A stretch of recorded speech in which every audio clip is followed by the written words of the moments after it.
옛날 한적한 산속에 자리 잡은 꿈틀 마을은 밤하늘에 사람들의 꿈이 별처럼 떠다니는 신비로운 광경으로 가득했습니다. 마을 사람들은 긴 대나무 막대 끝에 나비 그물을 매달아 하늘을 떠다니는 꿈을 조심스럽게 채집했고, 이 꿈들은 삶의 기쁨과 희망을 가져다 주었습니다. 이 마을에 꿈이라는 소녀가 살고 있었습니다. 꿈이는 다른 사람들과 달리 자신의 손으로 새로운 꿈을 만들어낼 수 있는 특별한 능력이 있었습니다. 그녀는 실과 바늘로 천을 꿰매어 꿈이 깃든 옷을 만들었고, 그 옷을 입은 사람들은 꿈을 향해 한 걸음 더 다가갈 용기와 희망을 얻었습니다. 그러나 꿈이에게는 큰 고민이 있었습니다. 5년 전 꿈에 대해 연구하던 아버지가 완벽한 꿈을 찾겠다며 떠난 뒤 돌아오지 않았기 때문입니다. 아버지가 떠나기 전 꿈이에게 남긴 마지막 말이 아직도 꿈이의 마음을 무겁게 짓누르고 있었습니다.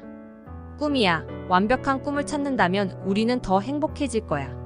그러던 어느 날 꿈틀 마을에 이상한 일이 벌어지기 시작했습니다. 사람들의 꿈이 하나둘씩 사라졌고, 마을은 점차 회색빛으로 변해갔습니다. 그러던 중 꿈 수집가라는 수상한 상인이 나타나 완벽한 꿈을 제공하겠다고 사람들을 꿰기 시작했습니다. 그러나 그의 꿈은 외형만 화려했을 뿐 모두 똑같은 모양과 빛깔이었습니다.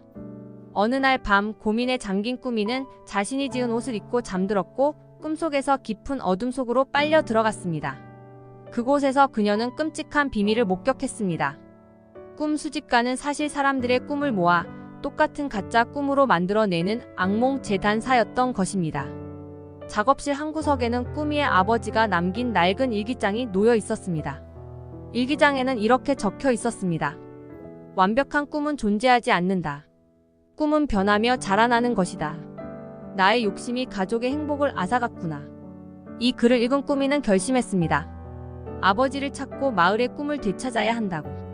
그녀는 아버지와 함께했던 행복한 순간들과 마을 사람들의 진정한 꿈을 하나하나 떠올리며 옷을 만들기 시작했습니다. 천 조각마다 그녀의 소망과 사랑을 꿰어 넣은 옷은 은은한 빛을 내기 시작했습니다. 꿈이는 그 옷을 입고 악몽 재단사의 작업실로 향했습니다. 그녀가 만든 옷에서 퍼져나오는 따뜻한 빛은 악몽 재단사가 획일적으로 만든 꿈들을 하나씩 깨어나게 했습니다. 안 돼. 내 완벽한 꿈의 세계가 무너지고 있어. 악몽 재단사는 절규했지만 진정한 꿈의 빛을 막을 수는 없었습니다. 사람들의 진짜 꿈들이 하늘로 떠오르기 시작했고, 그 중에는 꿈이의 아버지의 꿈도 있었습니다.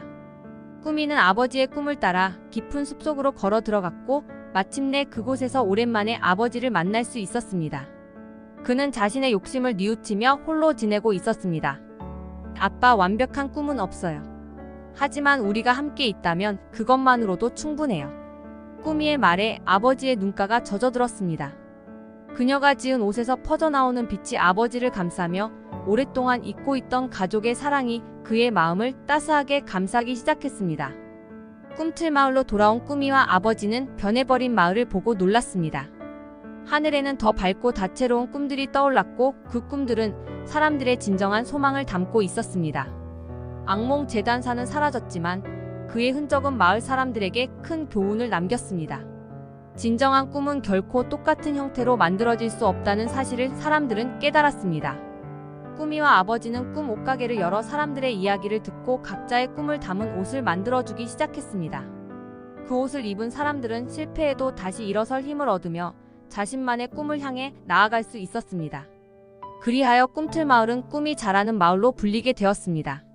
사람들은 깨달았습니다. 꿈은 우리가 사랑하는 사람들과 함께 키워갈 때 가장 아름답다는 것을. 밤하늘의 별들은 이제 마을 사람들의 꿈과 희망의 빛이 되어 반짝이고 있었습니다.